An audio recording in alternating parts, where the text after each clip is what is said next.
આપ સર્વોને હેતપૂર્વક જય શ્રી સ્વામિનારાયણ। આજની સત્સંગ કથા વાર્તા નિજ મંદિર સાવરકુંડલા। આજની સત્સંગ કથા વાર્તામાં આપને શ્રીમદ વાસુદેવ મહાત્મ્યની કથા સાંભળશું। અધ્યાય 16। કાર્તિક સ્વામી કહે છે કે હે સાવરની મુને, મેરુ પર્વતના શિખર ઉપર આવીને રહેલા નારદ મુનિ દિવ્ય દ્રષ્ટિથી શ્વેતદ્વીપ અને તેમાં રહેલા હજારો મુક્તોને દૂરથી દેખતા ભગવાન વાસુદેવને વિશે પોતાની દ્રષ્ટિને બાંધીને મહાયોગી હોવાથી તે જ ક્ષણમાં ઉડ્યા તે તત્કાળ શ્વેતદ્વીપ ધામને પામ્યા। શ્વેત નામના મહાદ્વીપને પામીને મનમાં મહાહર્ષને પામેલા નારદ મુનિ ત્યાં રહેલા પ્રથમ જેમના વિલક્ષણ લક્ષણો કહેવામાં આવ્યા છે। ચંદ્રમાની પ્રભા જેવી શરીર પ્રભાવાળા શુભ એવા શ્વેત નામના ભક્તો એટલે કે મહામુક્તોના દર્શન પામ્યા। અને તે દર્શનને પામતા નારદજીએ તે મુક્તોને મસ્તકથી પ્રણામ કર્યા અને પ્રણામ કરતા નારદજીની મુક્તોએ મનથી પૂજા કરી। આ રીતે પરસ્પર ઉચિત સત્કાર વિધિ થઈ રહ્યા પછી પરમબ્રહ્મ શ્રી કૃષ્ણના સાક્ષાત દર્શન પામવાની ઉત્કટ ઈચ્છાવાળા હોવાથી નારદજી કૃચ્છવ્રત પરાયણ થઈ રહ્યા એટલે એક પગે ઊભા રહીને તપ કરતા થકા ભગવાનના મંત્રને મનથી સતત જપવા લાગ્યા। પરમ ભાગવત શ્વેત મુક્તો તો ઓમ નમો ભગવતે વાસુદેવાય આ દ્વાદશાક્ષર વાસુદેવ મંત્રને નિરંતર જપતા નારદ મુનિને વિષ્ણુ ભગવાનના એકાંતિક ભક્ત જાણીને તેમની ઉપર મનમાં બહુ પ્રસન્ન થઈને બોલ્યા જે હે મુનિવર્ય, તમો શ્રી કૃષ્ણના મહાભક્ત છો। આ કારણથી જ દેવતાઓને પણ જેમના દર્શન દુર્લભ છે એવા અમારા દર્શન પામ્યા છો। અમારા દર્શન ભગવદ ભક્તો વિના બીજાઓને થતા નથી તેવા અમારા દેવ દુર્લભ દર્શન પામ્યા છો। તથાપિ તમારે એવી શી ઉત્કટ ઈચ્છા છે કે જેથી આવા ઉગ્ર તપમાં પ્રવર્ત્યા છો? આ રીતે શ્વેત મુક્તો એ પૂછેલા નારદજી હવે કહે છે કે હે મહાભક્તો, હું પરમબ્રહ્મ પરમાત્મા મહાપ્રભુ શ્રી કૃષ્ણ ભગવાનના સાક્ષાત દર્શન કરવાની ઉત્કટ ઉત્કંઠાવાળો છું અને તમો ભગવાનને અત્યંત વહાલા છો તો બ્રહ્મધામમાં રહેલા ભગવાનના મને દર્શન કરાવો। ત્યારે કાર્તિક સ્વામી કહે છે કે હે મુને, આ પ્રકારે નારદજીએ સવિનય કહેલા શ્રી કૃષ્ણ ભગવાને હૃદયમાં પ્રેરણા કરેલા એવા એક શ્વેત મુક્ત કહે છે કે હે નારદજી, તમો મારી સાથે આવો, હું તમને ભગવાન શ્રી કૃષ્ણના સાક્ષાત દર્શન કરાવું। એમ કહીને નારદજીની આગળ ચાલ્યા। શ્રી કૃષ્ણ દર્શનની પ્રતીતિને લાવનારું તે શ્વેત મુક્તનું વચન સાંભળવાથી મનમાં બહુ હર્ષિત થયેલા નારદ મુનિ આગળ થયેલા તે શ્વેત મુક્તની સાથે આકાશ માર્ગે કરીને દેવોના ધામોને જોતા જોતા તે ધામો થકી ઉર્ધ્વ ચાલ્યા। હે દ્વિજોત્તમ, આમ ઉર્ધ્વ ચાલેલા નારદજી સપ્તર્ષિ મંડળ તથા ધ્રુવ મંડળને દેખીને કોઈ પણ સ્થાનોમાં લેશ માત્ર પણ આસક્તિને નહીં પામતા થકા મહરલોક, જનલોક, તપલોક આ ત્રણ લોકોને ઉલ્લંઘીને ઉપર ચાલ્યા। આમ શ્વેત મુક્તની પાછળ પાછળ જતા નારદજી ત્યાંથી સત્યલોકને જોઈને ત્યાંથી આગળ આવતા ભૂમિ આદિક અષ્ટ આવરણોમાં પણ પોતાને જવાના યોગ્ય માર્ગને શ્રી કૃષ્ણની જ ઈચ્છાથી પામ્યા હતા અને હવે તે આવરણો પૃથ્વી, જળ, તેજ, વાયુ, આકાશ, અહંકાર, મહત્તત્વ અને પ્રકૃતિ આ જે અનુક્રમે એક એક થકી ઉત્તરોત્તર 10 ગણા અધિક અષ્ટાવરણોને અતિક્રમ કરીને એટલે કે તેને પાર કરીને અદ્ભુત એવા ગોલોકને સમીપે પહોંચ્યા। શ્રી હરિના એકાંતિક ભક્તો એ જ એક પ્રાપ્ય એવા તેજોમય ગોલોક ધામ પ્રત્યે જતા નારદજી પ્રથમ તો બહુ વિશાળ એવી વિરજા નદીના દર્શનને પામ્યા. તે નદી ભગવદ્ભક્ત એવા ગોપ ગોપીઓના ગણોના સ્નાનથી ધોવાયેલા ચંદનને લીધે બહુ સુગંધવાળી, શ્વેત, રક્ત, શ્યામ આદિક અનેક જાતિના કમળો વડે અતિ રમણીય શોભે છે. આવી દિવ્ય વિરજા નદીના તટને નારદજી પામ્યા.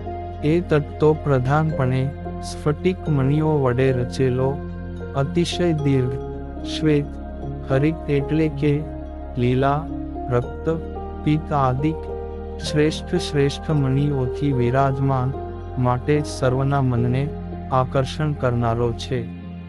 વળી કલ્પવૃક્ષોની લાંબી પંક્તિઓથી વીંટાયેલો પ્રવાલ જે વિદ્રુમ વેલી તેના નવાંકુરોથી સુશોભિત, સ્યમંતક, ઇન્દ્રનીલ આદિક મણિઓની ખાણોથી શોભાયમાન, નાના પ્રકારના ઉત્તમ મણિઓથી જડેલી, પક્તિયાંગની પંક્તિઓએ કરીને વિરાજમાન, દીર્ઘ મધુર શબ્દોને કરતા કામદુઘા ગાયો, ગજેન્દ્રો અને અશ્વેન્દ્રોના વૃંદોથી વીંટાયેલો, આવી અનેકવિધ શોભાએ સંપન્ન એવા તટને નારદજી ઉલ્લંઘન કરી ગયા.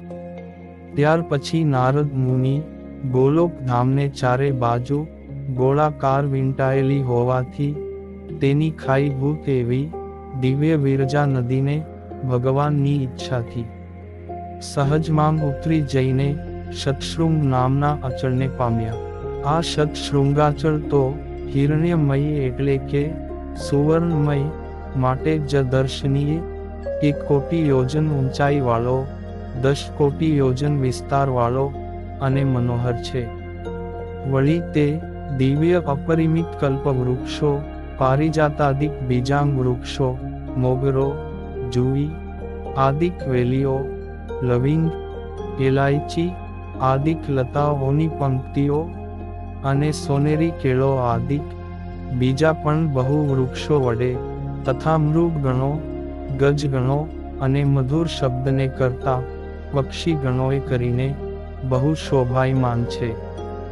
આવા શતશૃંગને પામ્યા પછી ગોલોક ધામને કોટની પેઠે ચોગરદમ એટલે કે ચારેય બાજુ વીંટાઈને રહેલા તે આ શતશૃંગ પર્વતના રમણીય સાનુઓમાં એટલે કે પર્વત ઉપરની સપાટ પૃથ્વીમાં ભગવાનને રાસ રમવાના રમણીય વિશાળ રાસ મંડપો નારદજીના જોવામાં આવ્યા. જે રાસ મંડપો તો પ્રફુલ્લિત પુષ્પોના સુગંધવાળા બાગ બગીચાઓની પંક્તિઓથી વીંટાયેલા અને રત્નજડિત કમાડોથી એકના 4 દ્વારો જેના અતિશય શોભાયમાન છે. વળી વિચિત્ર તોરણોએ યુક્ત એવા રત્નસ્તંભો તથા કદલી એટલે કે કેળના સ્તંભો તથા મોતીઓના લટકતા ગુચ્છોવાળા ઉલ્લેચોથી વિરાજમાન છે. વળી ધરો, ધાણી, અક્ષત ફળ આદિક માંગલિક પદાર્થો એ યુક્ત અને ચંદન, અગુરો, કસ્તુરી, કેસર આદિક સુગંધી પદાર્થોથી જેના આંગણા ચોખ્ખો છાંટી દીધા એવા છે. વળી જેના મધુર સ્વરો સાંભળવા લાયક છે એવા વિવિધ વાદ્યોના નાનાવિધ નાદોએ કરીને પણ સર્વના હૃદયને અત્યંત પ્રીતિ ઉપજાવનારા છે. આવા વિશેષણો એ વિશિષ્ટ રાસ મંડપો નારદજીના જોવામાં આવ્યા. આ પછી આવા મંડપોમાં ગોપીઓના કોટી વૃંદો સ્પષ્ટ જોવામાં આવ્યા. તે ગોપી વૃંદો તો જે અમૂલ્ય વસ્ત્રો અને અલંકારો તથા શોભાયમાન રત્નો અને મણિઓથી જડેલા કંકણો તથા કટી મેખલા, નુપુર, બાજુબંધ, વીંટીઓ આદિકે કરીને નિરતિશય શોભાયમાન છે. વળી જેનું તારુણ્ય રૂપ એટલે કે શરીર સૌંદર્ય, લાવણ્ય અને સ્વરની સાથે જેને કોઈની ઉપમા જ નથી એવા અનુપમ અને રાધા લક્ષ્મીની સમાન શરીર વર્ણવાળા અને ચંદન પુષ્પાદિક શૃંગારિકા પૂજા પદાર્થોથી ભરેલા પાત્રોને હાથમાં ધારી રહેલા છે. વળી જે નાના પ્રકારના ભોગ પદાર્થોએ યુક્ત એવા રાસ મંડપોમાં વિરાજતા અને મહાપ્રભુ શ્રી કૃષ્ણના મનોહર ગાયનોચિત પદોને ગાવામાં તત્પર છે. આવાં ગોપીઓનાં અનેક વૃંદો નારદજીના જોવામાં આવ્યા.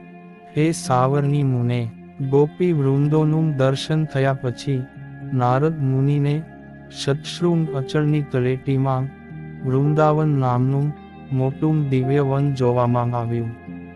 તે વૃંદાવન તો રાધિકા સહિત શ્રી કૃષ્ણને બહુ વહાલું, તેમને ક્રીડા કરવાના સ્થળભૂત કલ્પવૃક્ષોની પંક્તિઓ અને કમળ સહિત સરોવરોએ કરીને જે સુંદર છે. વળી આંબા, આમ્રાતક એટલે કે એક જાતના સુગંધી આંબા, નીપ, બદ્રી, દાડમ, ખજૂરી, નારંગી, નાલિકેર, ચંદન, જાંબુ, લીંબોળી, ફનસ, અખરોટ, દેવદારુ, ચંપા, કેળો, દ્રાક્ષ, સુવર્ણ કેતકી ઇત્યાદિ ફળ પુષ્પોના ભારથી નમી ગયેલા નાનાવિધ વૃક્ષોથી વિરાજમાન તથા મલ્લિકા એટલે કે એક જાતનો મોગરો, માધવી એટલે કે જેને વાનસંતી લતા કહે છે, કુંદ એટલે કે એક જાતનો મોગરો, વળી લવિંગ જોઈ આદિક લતાઓથી શોભાયમાન છે અને મંદ, શીતળ, સુગંધી એવો વાયુ જેમાં વાય છે અને શતશૃંગ અચળ માંગથી નીકળતા નિઝરણોએ કરીને ચારે તરફ ભીનું છે. વળી વસંત ઋતુની સઘળી શોભાએ સંપન્ન તથા રત્ન દીપોની પંક્તિઓએ યુક્ત અને શૃંગારિક પદાર્થો એ યુક્ત એવા અનેક કુંજો એટલે કે ગુહા પ્રદેશો વડે અતિ શોભાયમાન છે. વળી હે મુને, ગોપ ગોપિકાઓએ વારંવાર ગાન કરાતાં શ્રી કૃષ્ણ કીર્તનોના ધ્વનિઓ, ગાયો, વત્સો અને પક્ષીઓના નાદો તથા ભગવાન અને તદ્ભક્તોએ ધારણ કરેલા નાનાવિધ આભૂષણોના શબ્દો અને દધી મંથન શબ્દોએ કરીને દશેય દિશામાં શબ્દાયમાન એટલે કે ગાજતું એવું છે. વળી ફળ પુષ્પોના ભારે ભારથી બહુ નમી ગયેલા નાનાવિધ વૃક્ષોએ કરીને શોભાયમાન અને જોનારા ભક્તજનોના મનને હરનારાં એવાં બીજાંગ મધુવન, તાળવન વિગેરે 32 વનોથી વીંટાયેલું વિશાળ છે. આવું વૃંદાવન નારદજીએ જોયું. હે મુને, આવા દિવ્ય વૃંદાવનને જોઈને બહુ હર્ષને પામેલા નારદ મુનિ ગોલોક નામના પૂરને પામ્યા.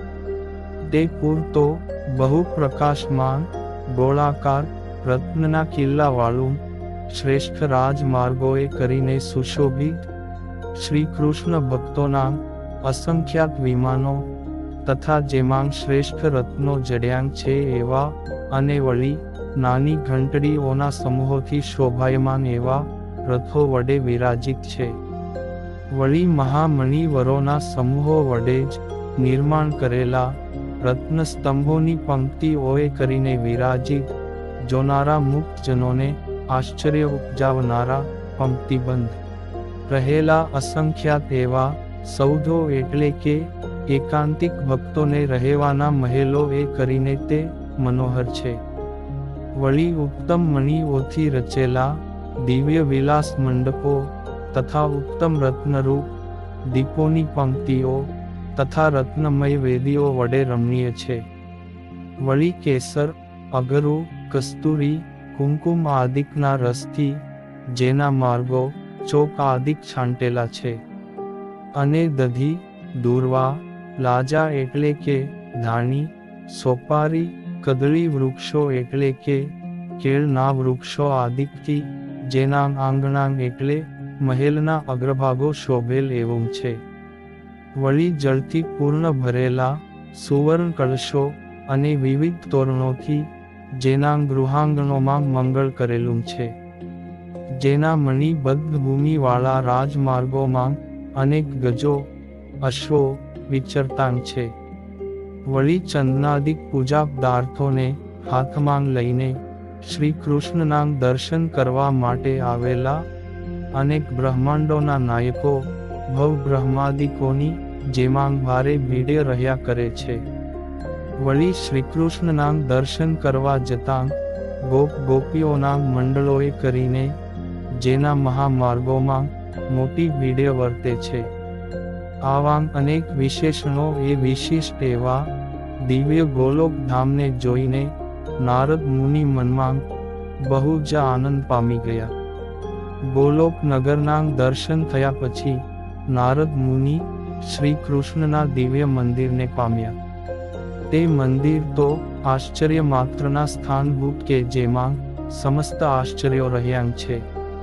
સર્વના મનને હરનારું નંદાદિક અને વૃષભાનુ આદિક ગોપોના મહેલોની પંક્તિઓથી ચોમેર વીંટાયેલું, પ્રત્યેક 4 દ્વારવાળા 16 દુર્ગો એટલે કિલ્લાઓ કે જે કોટી ગોપોથી વીંટાયેલા એક મુખ્ય દ્વારપાળોએ રૂઢી રીતે રક્ષણ કરાતા અને પરીખા એટલે ખાઈઓએ સહિત છે.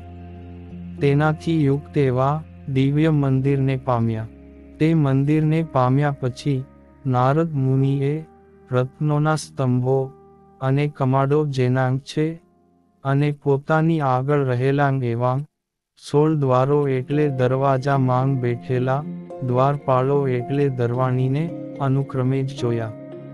એટલે 16 દ્વારોમાં કોટી ગોપોથી વીંટાયેલા પ્રથમ, દ્વિતીય, તૃતીય એવા અનુક્રમથી એક દ્વારપાળને જોયા. તે દ્વારપાળોને કહે છે કે પ્રથમ દ્વારમાં કોટી ગોપોથી વીંટાયેલા વીરભાનુ, દ્વિતીય દ્વારમાં કોટી ગોપોથી વીંટાયેલા ચંદ્રભાનુ. આવો અનુક્રમ સર્વત્ર સમજી લેવો. સૂર્યભાનુ, વસુભાનુ, દેવભાનુ, શક્રભાનુ, રત્નભાનુ, સુપાર્શુ, વિશાળ ઋષભ, અંશુ, બળ, સુબળ, દેવપ્રસ્થ, વરુથપ અને શ્રીદામા આ 16 પાર્ષદોને અનુક્રમે પ્રણામ કરીને અનુક્રમે આવેલા તેઓની આજ્ઞા લઈને ઠેઠ અંદર પ્રવિષ્ટ થયેલા નારદજીએ વિતત માપે રહિત બહુ વિશાળ એવા મહાચોકમાં મહારાશિભૂત તેજ એટલે અક્ષર બ્રહ્માખ્ય જોયું. ઇતિ શ્રી સ્કંદ પુરાણે વિષ્ણુ ખંડે શ્રી વાસુદેવ મહાત્મ્યે ગોલોક વર્ણન નામે 16મો અધ્યાય સંપૂર્ણ. અને હવે પછીની કથા વાર્તા આપને આગળના ભાગમાં સાંભળશું. અત્યારે આપ સર્વોને ભાવથી જય શ્રી સ્વામિનારાયણ.